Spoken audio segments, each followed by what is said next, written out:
to my YouTube channel, #MovieBae. I am MovieBae, and in this video, I'm going to be recapping and reviewing episode 6 of P-Valley entitled Savage. But before we get too into it though, I would like for y'all all to drop down and hit the subscribe button. Thank you. Because here on MovieBae, I do reviews, reactions, and commentary to movies and television. And if that's the type of content that you are looking for, you might as well hit the subscribe button and stick around. All right, so my series regulars right now at the moment are College Hill, that premieres on BET Plus, as well as Baddies, that's on Zeus. So if you don't want to spend your $5 to $10 subscribing to their channels, subscribe to my channel. It's free, okay? And keep up with the shows. All right, now let's get into P-Valley because that's what y'all came here for, right? All right, so y'all know me. I look at my ratings. I look at my ratings and I see a rating that is different than what we're used to, you know, the nudity, sexual contact, language, We have a rating for the ultimate self-harm. And immediately I'm like, oh, Mississippi about to do it. Oh, she about to just end it all. She can't take it no more. And then we get like the mental health warning. I was like, okay, let's see where this episode gonna go. All right. Let's do like a quick review. This episode was so dark, literally and figuratively. But literally because I could not see shit that was going on the screen. So note for the P-Valley production crew, don't make episodes this damn dark. Because I couldn't see anything that was happening on the TV. Okay, like I couldn't see shit. I was squinting. I had to put my glasses on. I'm like, I can hardly see them. Now Jordan Peele, in my opinion, he masters. It's a particular camera that people use to illuminate melanin, right? Even like at night, okay? Like in dark scenes, so you can still see black people. It's like a particular camera that they use. P-Valley did not use that camera, okay? So that's just a little note, because this episode was very dark and I could hardly see shit. So if I missed anything, y'all already know to drop it in the comments. All right, so this episode starts off with some, all you ladies pop yo like this, shake your body, don't stop, don't quit. I was like, oh shit.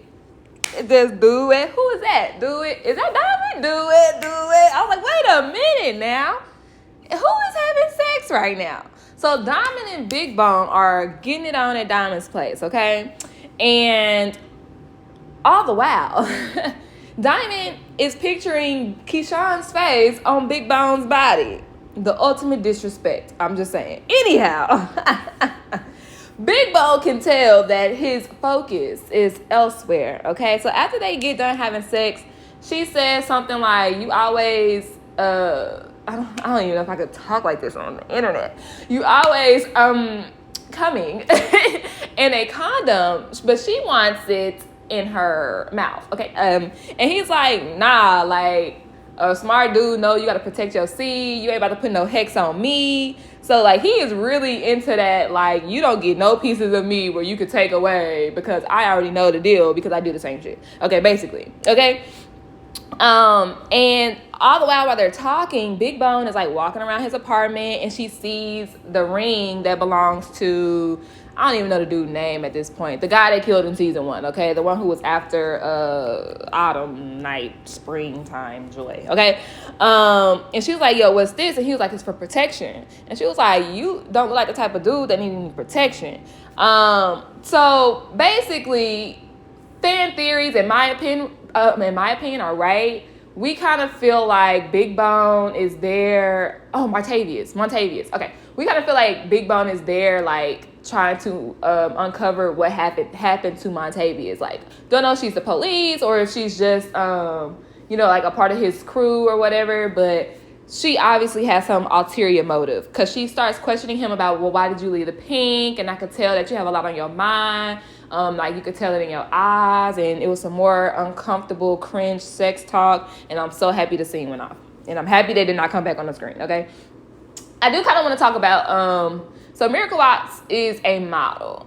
And I've been following her on Instagram for a very, very long time. And she never showed too much of nothing. So when I saw her body in this episode, I was like, okay, well, damn. Like, she just said, okay, fuck it for the check. I don't know. Because, I mean, like, during the sex scene, it was, like I said, it was dark. So it was more so silhouette. But when you was just walking around the house naked, I just thought she would have put put something on, just kind of cover up a little bit. I don't know. I don't know. But I guess that's a part of the P-Valley contract. You're going to have to show some ass and you're going to have to show some titties, okay? Let's go ahead and move on to Keyshawn. So y'all already know the Dirty Dozen tour is over and Keyshawn is back at home with abusive ass Derek. Okay, so Derek is about to go leave for like some family get together and he asked Keyshawn if she wants to go, but she's like, nah, nigga, you basically bust me in my shit, like my face is fucked up. Okay, she didn't say that, but you know, she kind of like really shaken up now. Like, I don't even think we've seen Keyshawn this much afraid of Derek before. But when he leaves, Keyshawn grabs the gun out the vent that she hid away. She grabs the kids and she's like, y'all, we about to go on a little field trip. She goes to the car and the car won't start. Pop the hood and I couldn't tell what it was, but Derek obviously fucked with the car. All right, so she grabbed the keys and she go right back on in the house because little bitch, you ain't about to go nowhere, okay? When Derek gets back from the get-together, he was like, first off, looking at his white boy best, okay? Had a little polo shirt with a little polo hat, and I was like, he just so damn white. So he was like, oh, your phone didn't say that y'all went anywhere today. He real life be tracking her. I feel like it was all a setup in the first place. He probably was literally around the damn corner because she left kind of fast. But he was probably literally around the corner just waiting to see if she was going to run away from the house, okay? So he could drag her ass back in the house. But Keyshawn is like shaking up. Oh, I forgot to mention. She's sitting on the couch with the gun in her hand. But when he opens the door, she puts the gun away. So, I don't know. Hopefully she works up the courage to leave. It looked like her mind was made up, but you're going to have to be a little bit smarter and a little bit quicker than that because Derek has already thought about these steps. All right, let's go ahead and hop into the strip club drama of this episode. So we have Roulette and Whisper competing hardcore on these poles, okay? And Roulette is like, oh, she's not about to show me up. Sis took her shoes off to do like her little final trick. And when I tell y'all, like, first off, Meg's song in this part, that's my bitch. She was eating, okay? But Roulette took her shoes off to do her final trick, y'all, and I love, like, the false falling. Like, that shit just geeked me out, because it's like, oh my gosh, she gonna fall. No, she's not. She caught herself. But, like, they were going back and forth, like, on these poles, right? And then you could tell at the end that Whisper was a little bit like, oh, yeah, all right. So they have, like, a little bit of competition. If it's friendly competition, we don't know just yet. But when Roulette gets off the stage, she gets a visit from Terrence. Y'all know Terrence, the dude who was in the VIP room asking her for fellatio for $1,000. Yeah. So he basically is like, yo, like, put me down with Whisper. And Roulette, like, she don't even get down like that. And then he was like, well, I'll give her $2 bands, to eat her out. What is wrong with this dude? Like, do you not have, like, it's just giving off lame nigga energy. Like, you gotta pay bitches to suck you off when bitches do it for free. You gotta pay bitches to eat you out when bitches would let you do that for free. Like, it's like, what is wrong with you? Like, you a lame for real? Like, you gotta be a lame. But basically, he was like, Roulette was like, damn, I wish that I was offered, to lay on my back instead of get on my knees. And then that kind of goes back into, like, some colorism shit that we're gonna talk about in a minute. All right, so he was like, well, are you going to put me down or not? Like, it's always going to come back to you. Now, I don't know if he meant, like, it's going to come back to you, like, people spreading rumors. Or it's going to come back to you, like, I'll break you off some if you put me down with her. So, in my opinion, y'all correct me if I'm wrong, leave it in the comments. But Roulette is basically contemplating on if she should pimp Whisper out or not. So while she is contemplating, she goes to the parking lot, she starts smoking a cigarette, and Duffy rolls up on her.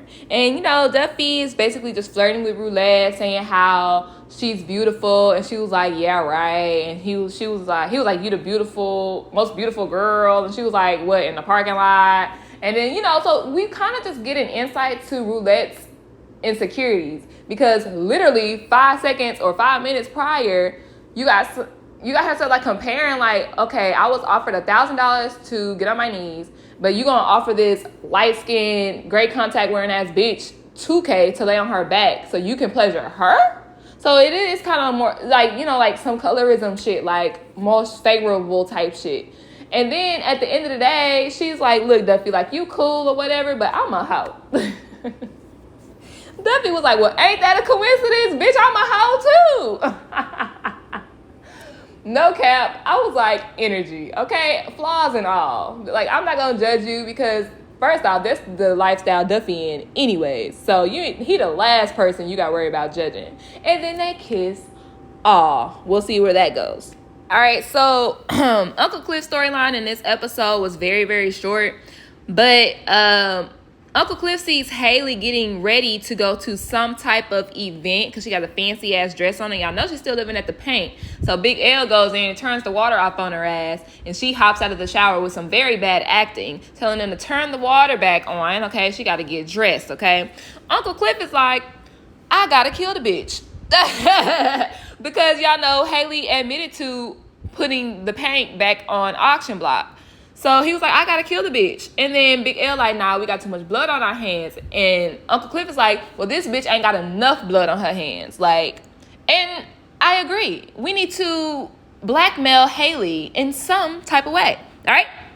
But then also notable, towards the end of the episode, we find out that grandmother is sick, but her blood sugar is normal. And we find out that she has COVID. Because y'all know she was like, take that weak ass mask off around me. Like, no mask off. Grandmama wasn't going for none of that shit. Well, yeah, Toy actually had COVID, which I knew was going to happen.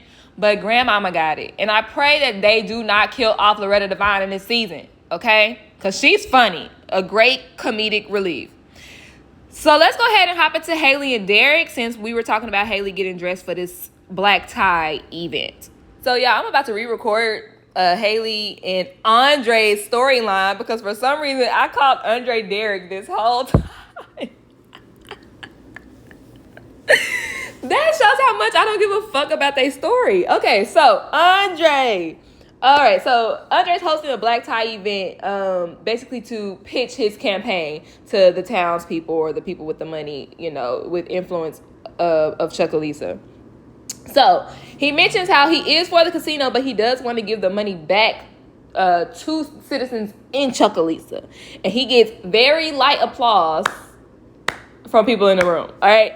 So Haley sneaks herself into this black tie event that she was not invited to. And she asked the question, what makes you think that prosperity for all is prosperous? And then that's when Andre gives his backstory about how, you know, he should have been a statistic, but with the guidance and the financial help of his goddaddy, the previous mayor, by the way, he was able to go to Morehouse. And it's Andre's hopes that he can, by putting this money back into Chuckalisa, all children of Chuckalisa will have chances of a better future. He gets more applause, okay? Now, if Haley wasn't there to ask that question, to make him go into detail, Andre would have left that party with less votes than what he is probably getting now, right? So Haley is, in a way, helping his campaign. What's that boy name? Corbin doesn't think so. Corbin hates Haley for who the fuck knows. Corbin is really annoying, and I want them to, if you want to kill anybody in the show, kill off Corbin, please. I would fucking applaud and do a cartwheel, okay? But Corbin isn't the only one treating Haley like shit. Corbin is, and all the other white folks is as well. But not just because she's black, it's also because she's a stripper. So they escort Haley out of the party. Now, while she's out there smoking a cigarette, Georgie Basin pulls up. Now, I don't know who this lady is, but she's obviously of some importance, okay? But she's treating Haley the same. She's like, here's my coat. I need some ramen coke. Like, escort me to the wherever they are type shit. So when Haley gets into the cigar room with Georgie and all the other men who are sitting there talking, Haley flexes that she's the owner of the Paint. And Basin, you know, shows her a little bit more respect. And she says, I'm willing to make you a better deal. And I personally don't care who the mayor is as long as I get my casino. So after the event, Haley finds herself in Andre's house. And they basically, like, talk. They go back and forth. He was like, you need to get out. You always make me do the wrong thing, even when I know the right thing to do. And she's like, or do I just make you do what you already want to do? All right. And he was like, basically, he admits that he let her win the casino over. Like, he wasn't really trying too hard or whatever to win it. And she was like, yeah, okay, you're right, Andre. You got the power. So now what you going to do with it? Oh, Lord. So this leads into a power play scenario. She was like, what you want me to do? And he like, take your clothes off. He like, crawl over here. And she's like, what you want me to do next? I was like, suck this dick. But he didn't say that though. She basically takes control and they have sex. Now, People said that season 1 they did not have sex. Could have fooled me. I thought they had sex season 1, y'all.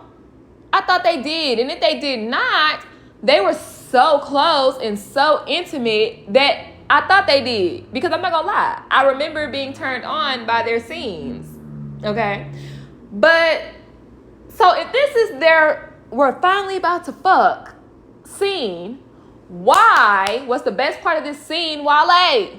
I was like, oh, this is my song. I just knew we was about to get a very intense sex scene, like on some Cliff and Murder, but we did not. We did not. This sex scene was very much so underwhelming. I was not impressed. And Andre, where is the penis? Where's the D, Andre? I just want to let you know, I was very underwhelmed by this sex scene, and this is the first time they're actually having sex. I was not impressed. I'd rather take the season 1 teasing shit versus them actually getting to have sex, and it's this. That I was bored. The best part about that was the song, because that's my fucking jam, okay? Let's go ahead and get into Mercedes. All right, so Mercedes goes over to Shell's and Terica's house. She brings them groceries, and she basically talks to Shell about how she's not doing so well, and she wants to take Terica for a little while. Long story short, Shell says no. Okay, now Mercedes leaves, and she's trying to call Terica, but she can't get in contact with her. Meanwhile, though, Coach calls Mercedes and is like, hey, you need to come finish this Mercedes experience. My wife was really into you, and, you know, little does he knows that experience was already finished, but okay. So Mercedes goes over to Coach's house, and Farrah wants, you know, she's all touching on Mercedes, and Mercedes like, yo, chill, like, we gotta make it seem like nothing happened. And Farrah her plans are to intentionally make the coach jealous, but Mercedes wants to act like nothing happened so it won't fuck up her bag. So they start having sex, and Mercedes is like faster to the coach, right? The coach is doing the penetration, and the wife is basically like touching, feeling, sucking, and kissing, okay, on Mercedes. So Mercedes is telling the coach faster, and Farrah takes over, because I was like, where is he fucking? Because she just like went in her vagina with her fingers, and I'm like, but coach is still fucking, so like, what hole is he in right now? But anyhow, maybe I'm thinking too hard. But Farrah takes over, and she starts fingering Mercedes just how she likes it, okay, and Mercedes comes just like that. And now the coach all the while was looking like, what in the entire fuck? Because now you took over and then made her come, and now y'all holding hands? So coach goes off. He's like, I ain't no fucking dummy. Like, I know y'all been having sex. I know what two people that done had sex before look like and shit like that, right? So coach is pissed. And Farrah is basically like, yo, like, we've been married 19 years. Oh, he was like, we've been married 19 years and you cheating on me and da-da-da-da. She was like, we've been married 19 years and you think that you the only person that gets to get some punani around here. Little do you know, I like girls too. And he just like, oh my God. Like, his mind is just blown, okay? So she was like, you don't even know my interests. You don't support my dreams. And Mercedes, dumbass, pops in, talk about, yeah, what about her dreams? Mercedes, shut the fuck up. Because if we want to be honest, I feel like you are messing up your bag right now. Shut the fuck up. Because the coach is like, shut the fuck up, get the fuck out to Mercedes. And then the wife was like, no, don't put her out. She has nothing to do with this. And he's like, nah, fuck you, fuck all of this. Mercedes, get your shit and get out. And then Mercedes was like, well, I need my money. And coach was like, the fuck you do? Like, I ain't paying you shit. And then the wife is like, no, like, you can't break a deal. He was like, well, y'all bitches done broke my heart. So he goes over to the table and he starts picking up stacks, right? And what's her name? The wife hands Mercedes back her pumps. But then Mercedes leaves without the money. So I'm like, did she not get paid? Was he gathering that money to take it away? Because if that's the case, oh, this contract outside, we about to find a loophole in this motherfucker because I'm getting my motherfucking money, okay? So Mercedes is back at her house, not the condo, baby. She back at the house, okay, with a bottle of whiskey and took a wig off. And then she has a knock at the door. She goes to the door, and it's Terica. Terica is at the door, bags packed, crying. And immediately, I said, this little bitch pregnant. Mercedes like, what's wrong? And Terica pulls out a pregnancy test out of her pocket, and that little bitch pregnant. Oh, wow. Like, mother, like, damn daughter. I kind of wouldn't say it's random, per se, because in season 1, Terica was, like, throwing that ass in a circle, like, on YouTube and shit, and her mama got mad at it. So I'm not saying that's a hot in the pants, fast make, but, you know. So, her being pregnant isn't, like, a whole far stretch to me. And, I don't know. Especially her mama been drunk. It's the pandemic. Her daddy dead. So she had little to no supervision any damn ways. All right, let's go ahead and get into the biggest storyline of this episode. And it's Lil Murda and Big Teak. So Lil Murda throws Big Teak a welcome home party. I know they're fresh off the tour. First day back home. So they kind of just gonna shoot the shit, hang out with Teak all day, right? So he throws him a welcome home party. Their whole gang is HVH, which honestly sounds like a venereal disease, but that's okay. HVH till we die, period. So he throws Teak a welcome home party. He's gifted with a car, and Teak is just like super emotional about it. I personally like this scene. One, it was the brightest fucking scene of the episode, so I could actually see what was going on. And I like how, like, I thought it was a dream at first. Especially like when Lil Murda came rolling up and Teak just like looked at him like, admirably, and then I was like, oh, this is real. Oh, it's your car. Okay, so this is real. I guess probably because the whole fucking episode was so dark. I thought that was like a hallucination or some shit. But yeah. So after the welcome home party, which Teak should have got a haircut before the party, but whatever. Big Teak goes to get a haircut, and during that time, Murda takes a call from Keyshawn. Now, Keyshawn tells Murda that, they talk about how it's crazy that Rome died or whatever. And Keyshawn tells Murda that Rome tried it with her. Y'all know what the it is. So, Lil Murda's like, damn, well, I guess it is a good thing that he's dead then. And then Keyshawn also tells Lil Murda that Rome knew about Teak and him and that she told Wody. So, kind of insinuating, like, Wody is probably the one who took Rome out, and Murda is like kind of just like like skeptical about that situation or whatever. She has to hang up the phone though because Derek ass comes in the room. So after Teak is done getting his haircut, they basically like, yo, so like what's up next, like for today or whatever. And Lil Murda's like, yo, I'm rolling with you all day, like we can just ride through the hood, like old times or whatever the fuck. And you could tell on Teak's face that that's not what he wanted to do. Like, I don't think Teak wanted to roll through the hood for real, But, Big Teak was like, yeah, whatever. Like, yeah, you could come with me. It's nothing. So they decide to go grab a bite to eat. And the waitress at the restaurant is flirting hard as that deal with Teak. Like, so much so that Murda starts to get jealous. He's like, excuse me, can you bring us 2 waters and then take a water for yourself with your thirsty ass? Nah, that ain't what he said, but that's what he was thinking, like, for sure. And she was like, yeah, all right, okay. So she walk off or whatever. And then, they mention, like, the bill. And Murda's like, nah, I got this.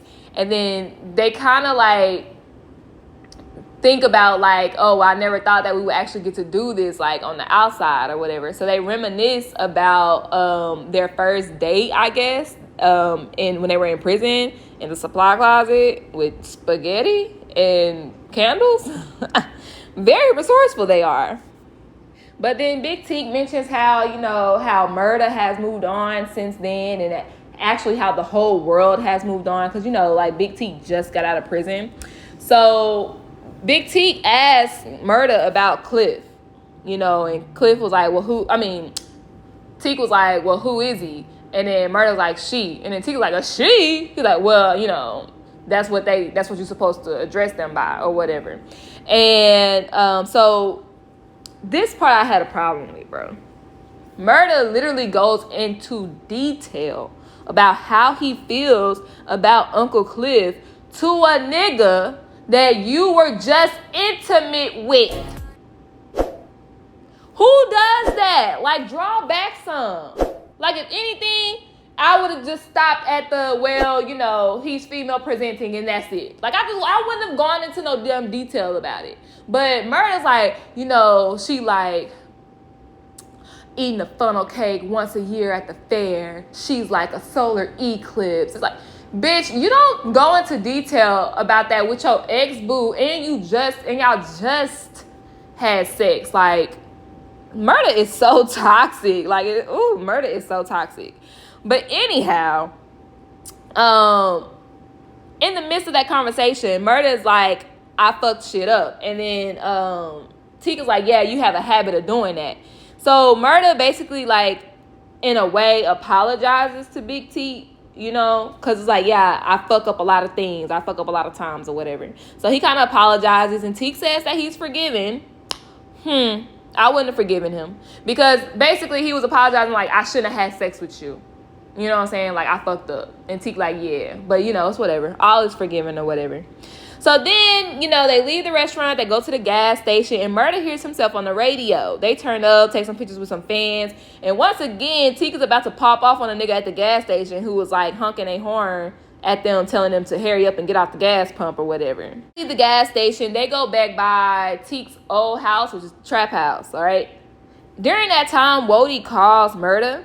And he was basically telling Murder, like, yo, like, T can't be on the next tour. He can't be security. Like, he too hot. Like, he too hot-tempered or whatever. And then, you know, Murder's like, but he just got out of prison. Like, this is, like, his job right now or whatever. And Wody was like, look, if you can't do it, if you can't fire him, then I can fire him. I'm good at handling shit. But at that moment, Murder phone dies. So T goes into the house, and it's rough. It's a trap house. I don't know if this part was fake or not, but you see niggas basing, and ain't no furniture, ain't no lights, you know what I'm saying? So, and then you just hear like a lot of screaming and yelling, and nothing's there, so it's obviously like a flashback. I'm guessing of his childhood, because then he opens, well, I mean, obviously we know later, but in that moment I was guessing maybe it's his childhood. So he opens the door and he sees a bloody kid or whatever, you know, not literally, but, you know, figuratively. And it's just like, damn, like you get an insight, like something happened to Teak way before he went to prison, right? So Murder and Teak, they go off or whatever, and they go into the woods, and they like vibing. Like I personally love this scene. Like they were singing Outkast, like they was just like big chilling, right? And then Teak goes into like some of Lil Murder's old lyrics, and Murder's like, what is that? He was like, nigga, that's you. Like that's one of your little toilet tissue raps or whatever. And I personally love that scene. It was a vibe. They were just big chilling. I was trying to think, like, I personally like Teak and Murder more than Cliff and Murder because they just have a different type of bond. You know, they got that friendship bond on top of sexual chemistry. With me, I mean, not with me, but with Cliff and Murder, to me, it's more so just sexual. Like, I don't know. But after, you know, that, they kind of have like a deep talk about how Murder feels like he owes Teak, you know, for going in a hole for him. And Teak's like, that's not the first time I've been in a hole. Like, I've been in a hole since 94. Like, ever since he saw his mom murder his siblings. What the fuck? Oh my God. Like, that shit is wild. But that's the flashback that he was having while he was in the trap house or whatever. So, Teak was like, you know, the devil had my mom. The devil had Boosie when they was in prison. That's why he stabbed that person Boosie and got in the hole or whatever. And then he was like, and now the devil got me. And I was like, no. Like, immediately I was like, no, Teak. I'm about to cry, y'all. I'm sorry. But I was like, no. Like, what the fuck, bro? So, all the while, like, Murder's, like, basically trying to talk him off the ledge. Like, trying to, for every negative thing that Teak presents, Murder tries to present a positive scenario. Like, you out now, like you got the light now, we about to get on the road, we about to have money, we about to buy houses, nigga, kids, like we got a future now, like life is just now starting, like you didn't miss shit, I promise. And Teak is just like, ain't no light for me no more or whatever. But Murder is like, yo, we going on tour tomorrow, like don't even worry about none of that shit you worried about. And Big T is like, yeah, alright, like you gonna have tomorrow, I'm gonna have tonight. And in my head I'm like, well, what the fuck does that mean? So Big T is like, all right, bro, get in the car. Like, I'm about to go drop you off or whatever. And Murder, they get in the car. But Murder's like, nah, like, you're not about to take me nowhere. I'm going to stay with you because if not, you're going to be by yourself, in your feelings, stuck with your own thoughts. And, like, I'm not about to have you doing that. So they basically go, like, through that same shit over again. How Big T, like, ain't no light for me, like, ain't no future for me. Like, nigga, where do you want to go? And Murda is just like, bro, like, I'm not going nowhere. Like, I'm going to stay with you. So Big Teak pull a gun out. He puts it to his head. And then Murda just trying to talk him off the ledge. You know what I'm saying? So he just trying to talk him off the ledge. And he like, bro, HVH to the day we die. And then Teak like, yeah, to the day we die. And I'm like, nah, nigga, we ain't dying today, though. We ain't dying today, though. But Big T makes the decision to end his life in front of Murda. On top of that, like, that nigga was ready. So Murda basically has a panic attack. He crawls out the car or whatever, and then he goes to Uncle Cliff, and he's just like, hey, I'm not okay. And, you know, they embrace or whatever, and Uncle Cliff tells him to come in the house. He panicked, covered in blood, all of that. Uncle Cliff is like, come on in or whatever. Now, I know this is supposed to be an emotional moment, a serious moment, but the whole time, I was like, don't go in that house. Grandmama got COVID. It's COVID in that house. You need a mask on. That's what I was thinking the whole time. I'm not even gonna lie. I can't even cap. And I was also like, not your old boo murder himself, and then you go to your new boo house? Go to Mississippi house. Like, go see Wody. Like, why would you go to your new boo house? Like, murder is so toxic. But this was a good episode as far as focusing on Big Teak and Lil Murda storyline. I feel like, you know, we didn't have a lot of time with Big Teak, but in this episode, we got a lot of character development, a lot of background information, and then just all for that to be snatched away from us. So, I'm not gonna lie, I cried. I didn't cry as hard as I cried when Poussey died on Orange is the New Black, but I cried. Because it was just like, damn, like, this dude went through a lot. He went through a lot, you know? And I was just hoping that, I don't know, hope for a future would bring him out of that, but he was already too far gone, you know? And after now, knowing Teak's conclusion, like, everything, all his actions throughout this episode, like, all makes sense now. You know, it's like, you have your friends around you. He's mad emotional about, you know, all the love he's received coming home. Murda basically tell him he in love with somebody else, and, you know, Teak forgives him. We all know the trauma of his childhood, but then just having that, like, euphoric moment of my nigga on the radio, like, he made it, like, he gonna be set, like, he gonna be good. It was just all so damn sad. And he kept trying to send, like, Murda along his way. Like, why you gonna ride around the hood with me? Like, okay, you ready to go home now? You know what I'm saying? So it's just like, damn, Teak, bro. I don't know, y'all. It made me sad. Well, on next week's episode, it looks like we're going to get some Cliff and Haley. Cliff is like, yeah, I could build me another strip club, but it's never going to be another Pank. And he basically tells Haley that she's selfish. Terica and Mercedes, they talk about this baby. I believe Mercedes want her to get an abortion, but Terica is like, her belly already looking kind of big. I ain't never had an abortion or nothing, but I think she already too far gone, okay? And then we get some Murda and Cliff action. Be sure y'all drop down and hit the subscribe button to stick around for more recap reviews over P-Valley and all my other content that I drop. Like this video if you enjoy my commentary, support Black businesses, and leave a comment. Go ahead and leave R.I.P. Teak in the comments, bro.